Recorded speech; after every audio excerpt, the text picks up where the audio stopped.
Nick Carter, Howie Dorrow, AJ McLean, and cousins Brian Littrell and Kevin Richardson. These are the 5 men that made up one of the most popular boy bands in history, the Backstreet Boys. Show me the meaning of being lonely. During the 90s and 2000s decades, they were the most popular boy band in the world. Sorry, NSYNC. And their popularity helped spark many knockoffs and duplicates, but never anyone who could replicate what they did, and technically are still doing. That's right, the Backstreet Boys are still around and making waves in their own way. So allow us to show you the Backstreet Boys, then and now. Be sure to like the video and subscribe to the channel. How the group came to be. Howie Dorrow and AJ McLean were natives of Orlando, Florida, who met each other through a mutual vocal coach and later discovered Nick Carter through auditions. The three, realizing that they could harmonize together, decided to form a trio. Yep, they were a trio before they were a boy band. Go figure. Cousins Kevin Richardson and Brian Littrell, both from Lexington, Kentucky, sang in local church choirs and festivals when they were children. Richardson moved to Orlando in 1990, where he worked at Walt Disney World and concentrated on music at night. Eventually, he met Dorrow, Carter, and McLean through a coworker, and the 4 decided to form a group. In 1992, Lou Pearlman placed an ad in the Orlando Sentinel to compose a vocal group. McLean, who was the first to audition for Pearlman in his living room, became the group's first member. Between late 1992 and March 1993, Pearlman held open casting calls, and hundreds of young performers auditioned at his blimp hangar in Kissimmee. During late 1992 and March 1993, Carter, Dorrow, and Richardson were ultimately selected after meeting Pearlman's expectations. Littrell flew from Kentucky to Orlando to formally join the group on April 20th, 1993, a day after receiving a phone call from Richardson about it. Thus, April 20th became their anniversary date. Pearlman decided to call them Backstreet Boys, after Orlando's Backstreet Market, an outdoor flea market near International Drive, which was also a teen hangout. So yeah, that's how the Backstreet Boys came together and got their name. Not what you expected, right? Their first performances.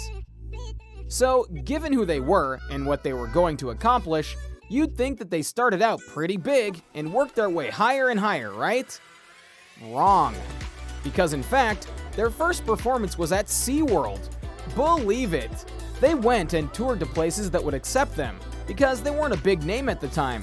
They even did tours in schools. As they started to gain a fan base, they started to flirt with record deals, but actually lost their first one because another artist threatened to leave if the label decided to enter the boy band business, showing that at the time, boy bands just weren't in.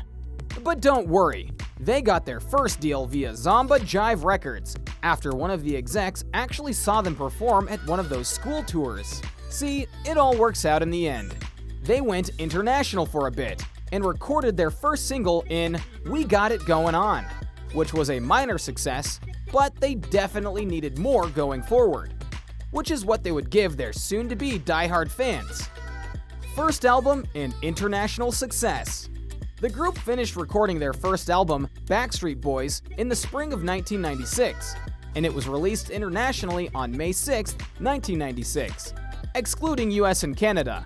However, it was later released in Canada in October of 1996. Their popularity grew in Europe. I'll Never Break Your Heart reached a gold status in Germany for selling 250,000 copies, and they were voted the #1 international group there in 1996.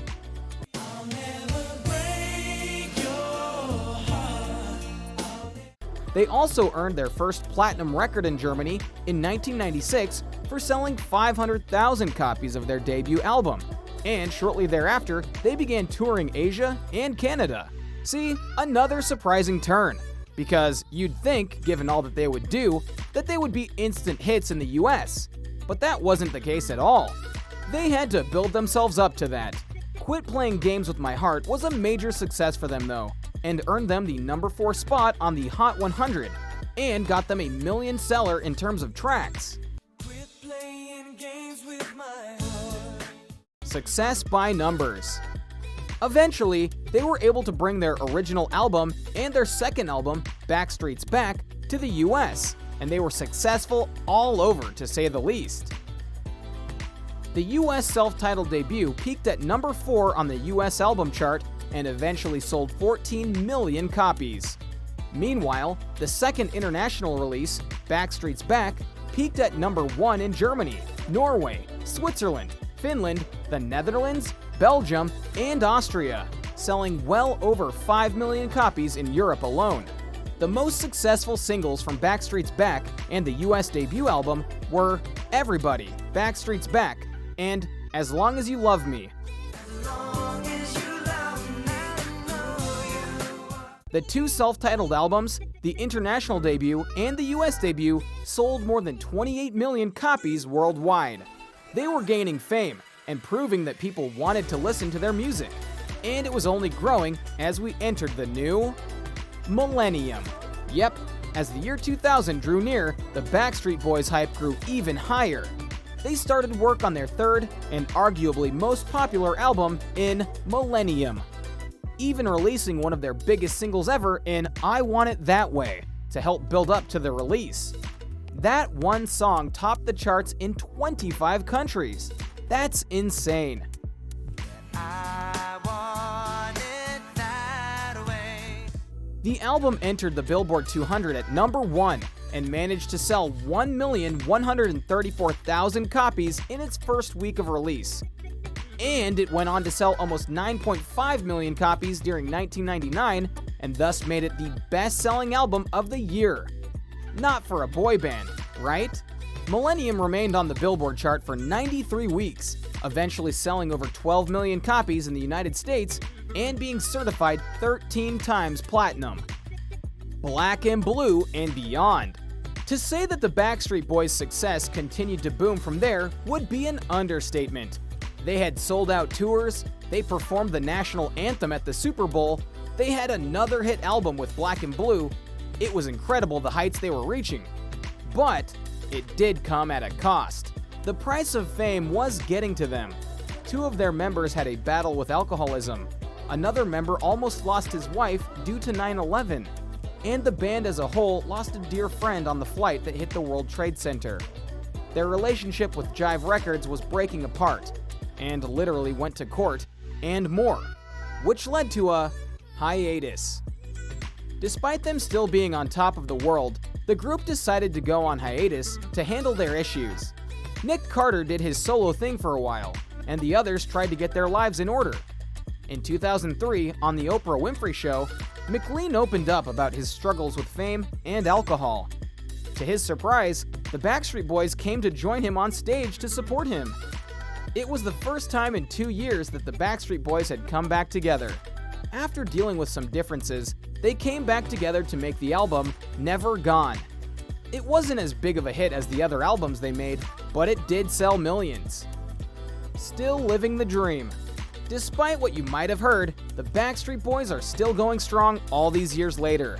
They did have a member leave for a few years, but they came back together and went and started touring all over the world, as well as starting doing Las Vegas shows. They have their own exhibit in the Grammy Museum, and they've continued to release both singles and albums. The Backstreet Boys have sold over 100 million records worldwide, making them the best-selling boy band of all time, and one of the world's best-selling music artists. They are the first group since Led Zeppelin to have their first 10 albums reach the top 10 on the Billboard 200, and the only boy band to do so. They have a star on the Hollywood Walk of Fame, they're still selling out shows, and their impact on music is not to be denied in terms of what it inspired. They went from barely being able to get a record deal to going and being the biggest boy band in history. If that's not impressive, we don't know what is. So this is not a case of Backstreet's back, more like they never really left. So what do you think? What do you think of this look at the life and history of the Backstreet Boys, and how they have been able to continue making waves in music over the years, despite the boy band era dying down? Are you amazed that they have been able to hold on to their fame for so long? What is your favorite Backstreet Boys memory or song?